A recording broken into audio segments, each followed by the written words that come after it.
In this video, we will make a new Python turtle program that will look somewhat like this. So let's start.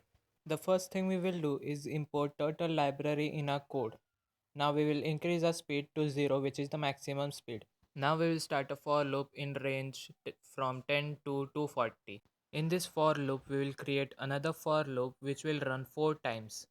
This will create squares repeatedly. Now the turtle will move right by 10 and our code is completed. Now we will save the code and then we will run it.